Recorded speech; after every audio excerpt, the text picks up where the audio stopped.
Naging kadikit na nga ng mga joke sa Pilipinas na kapag seaman daw ang asawa ng isang babae ay si manloloko ito. Pero alam naman nating walang katotohanan ang joke na ito dahil sa bandang huli ay nasa tao pa rin kung gagawa sila at papatol sila sa mga nag-aalok ng ganitong serbisyo. For today's video ay makikita nyo ang actual na kalakaran na nangyayari kapag umaakyat ang mga babaeng akyat barko. At ito nga'y madalas na nangyayari kapag nakadak ang mga barkong sinasakyan ng ilang mga marino. Kaya naman sa mga misis ng mga marino dyan, huwag po sana tayo mag-overthink kapag napanood natin ang videong ito. Dahil kung kilala niyo naman ang mga asawa nyo, ay wala naman kayong dapat ipag-alala. At kung paano nga ang kalakaran ng mga akyat barko sa mga parokyano nito, panoorin natin ang video na to. Ang kalakaran dito, $100 buong magdamag. $60 to $70 naman kapag short time. At kung full massage ang hanap mo, pwede na dyan $20 hanggang $30 mga idol. Cuneo Anchorage, Indonesia. Mga businesswoman, major in akyat barko. Papakyat yan sila dito sa barko namin. Dito sa Tabuneo, Indonesia mga idol, ang kurahe lang ang ginagawa ng pagka-cargo operation dito mga idol dahil mababaw. Hindi pwede makapasok sa kanilang pantalan. Kaya dito sa Angkurahe, nag-aakyatan ng mga babae. Sila yung mga akyat barko dito naman sa Port of Tabuneo, Indonesia. Hindi naman puerto. Angkurahe lang kami mga idol. Hello, hi.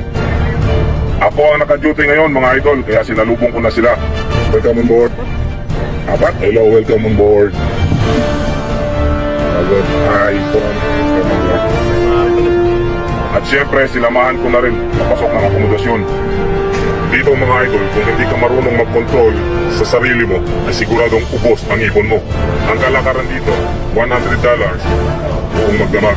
$60 to $70 naman kapag short time.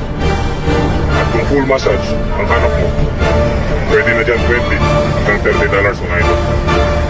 A few moments later. May bagong grupo na naman ng mga kababaihan ang umakyat ng gangway, mga kabayan, mga kabaro. Boy, nako, delikado yung ginagawa nila na yan. Diba? Mahirap talaga maghanap buhay mga idol. Ano, nakikipagpatintero yung isa sa baba.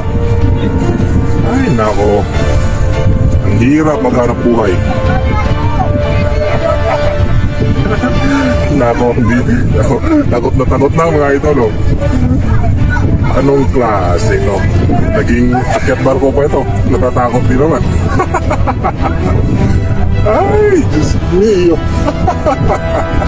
Yan nga pala mga idol, yung nabanggit kong presyo kanina ay nagdidepende din yun sa itsura ng mga babae, no?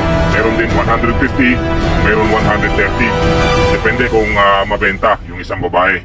At meron din mga idol yung lingguhan. Kung depende kung gaano kayo katagal mag-stay dito sa puerto, ay ganun din katagal ang babae sa inyo. Depende na yan sa pag-uusap nyo mga idol.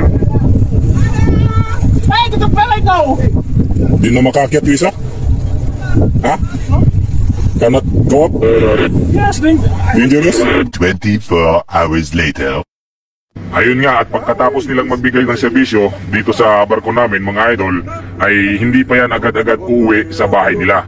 Bababa lang yan dito at lilipat na naman yan sila sa ibang barko mga idol. Pag may bagong dating, doon na naman yan sila. Kung napapansin nyo, mayroon yan sila daladalang mga maleta o mga bagahe nila dahil mahaba din ang serbisyong ibibigay nila dito mga idol sa Angkurahe. Aabot din yan sila ng isang buwan. Isang buwan yan dito sila palipat-lipat bago sila uuwi o bago sila pupunta ng lupa mga idol. Lipat na naman sila ng ibang barko mga idol. Kung saan na naman sila mapapadpad pag may bagong dating lipat. At may panibagong batch na naman naakyat.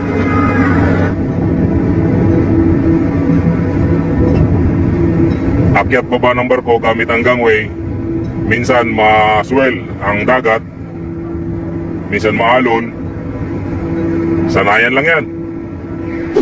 Ang napanood nyo ngang video ay patunay lamang na nagaganap talaga ang mga ganitong klaseng kalakaran sa mga ilang barko na dumadaong sa mga pantalan sa ibang bansa. At sana sa mga magigiting nating marino ay lagi tayong magpakatatag sa loob ng barko at isipin lagi ang mga pamilya nyo. Ito nga ay para iwas tukso at para hindi masira ang tiwala ng asawa nyo. At kung nagustuhan mo ang video na to at bago ka pa lamang dito sa aking YouTube channel, ay ini-invite kita mag-subscribe at pahit na rin ang notification bell para lagi kang updated sa lahat ng viral video at mga balitang OFW na ina-upload natin dito sa ating YouTube channel.